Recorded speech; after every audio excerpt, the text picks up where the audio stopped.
আমাদের যদি কোনো ভুল হয়, অপরাধ হয়, তাহলে সেই ভুলের শাস্তি বা সংশোধনের সুযোগ আপনারা আমাদেরকে দিবেন। কিন্তু মাননীয় প্রধানমন্ত্রী জননেত্রী শেখ হাসিনাকে দয়া করে আপনারা ভুল বুঝবেন না।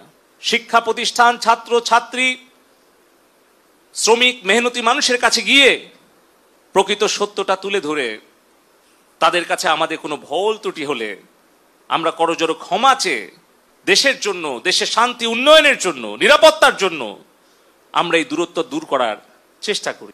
যদি আমাদের তরুণ তরুণীরা, আমাদের ছাত্রছাত্রী ভাই বোনেরা তারা যদি মনে করে যে এই দেশব্যাপী ইন্টারনেটের সেবা ব্যাহত হওয়ার জন্য কেউ দায়ী, তাহলে সেই দায়ী আমি দায়িত্বপ্রাপ্ত ডাক এবং টেলিযোগাযোগ তথ্য প্রযুক্তি প্রতিমন্ত্রী হিসেবে সারা দেশব্যাপী ইন্টারনেট সেবা ব্যাহত হওয়ার জন্য এই দায় এবং দায়িত্ব আমার, এবং সেই দায়িত্ব সঠিকভাবে পালনে ব্যর্থ হওয়ার জন্য যদি কারো শাস্তি হয় সেটা হওয়া উচিত আমার। কিন্তু কেন দেশ বিদেশ থেকে মাননীয় প্রধানমন্ত্রীকে আক্রমণ করা হচ্ছে? কেন তার বিরুদ্ধে সমালোচনা করা হচ্ছে? কেন সারা বিশ্বের কাছে গিয়ে বাংলাদেশের ভাবমূর্তি নষ্ট করার জন্য নোবেল বিজয়ী অর্থনীতিবিদ ডক্টর ইউনুস চিঠি দিচ্ছে? আমাদের সামনে উদাহরণ আছে কিভাবে আফগানিস্তানে একটা দেশ দখল করে সেখানে একটা গণতান্ত্রিক সরকারকে উচ্ছেদ করে হামিদ কারজাই নামে একজন বিদেশ থেকে এনে সেখানে কিন্তু সরকারের দায়িত্ব জোর করে চাপিয়ে দিয়েছিল।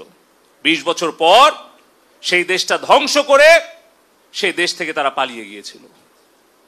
এই বাংলাদেশ নিয়ে আবারও ওই রকম হামিদ কারজাই মার্কা একটা সরকার বসানোর জন্য বাংলাদেশে কিছু মুখোশধারী স্বাধীনতা বিরোধী চক্রান্তকারী বিদেশের এজেন্ট তাদেরকে গুছিয়ে আপনারা দেখবেন যে তারা টেলিভিশনের সামনে এসে অনেক ভালো ভালো কথা, মিষ্টি মিষ্টি কথা বলছে, কিন্তু তাদের পেছনের যে ষড়যন্ত্র সেটা হয়তো উদ্ঘাটন করতে আমাদের সময় লাগবে, সেটা হয়তো দেশের জনগণকে উপলব্ধি করতে সময় লাগবে। কিন্তু সেই সময়ের মধ্যে আমার সোনার বাংলাদেশের যে ক্ষতি হয়ে যাবে সেই ক্ষতি কিন্তু আমরা কোনোদিন কাটিয়ে উঠতে পারবো না। সে কারণেই বলতে চাই, আমাদের দেশের যে রাষ্ট্রীয় সম্পদ ক্ষতিগ্রস্ত হয়েছে, জননেত্রী শেখ হাসিনা বলেছেন যে এই দেশের সম্পদ জনগণের সম্পদ।